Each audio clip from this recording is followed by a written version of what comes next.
As a player association হিসেবে দায়িত্ব ছিল কি জিনিসটা ইয়েকে জানানো, ওয়ার্ল্ড ক্রিকেট অ্যাসোসিয়েশন না, ওয়ার্ল্ড ক্রিকেট অ্যাসোসিয়েশন WCA কে জানানো।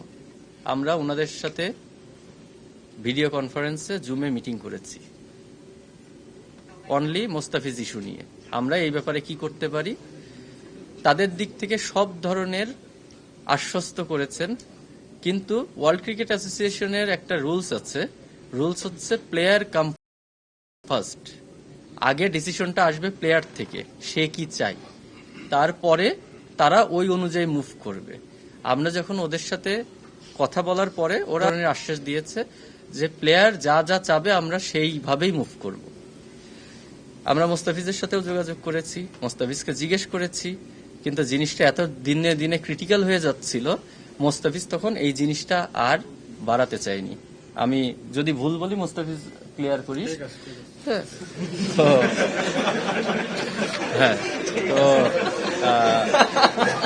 বিষয়টা আমাদের যতটুকু করার ছিল আমরা করেছি। মোস্তাফিজ যদি এগ্রি করত, এটা স্টেপ বাই স্টেপ আমরা সামনের দিকে যেতাম, বাট মোস্তাফিজ যখন বলেছে আপাতত তার প্রয়োজন নাই, সেহেতু ওখানেই ওইটা স্টপ হয়ে গেছে।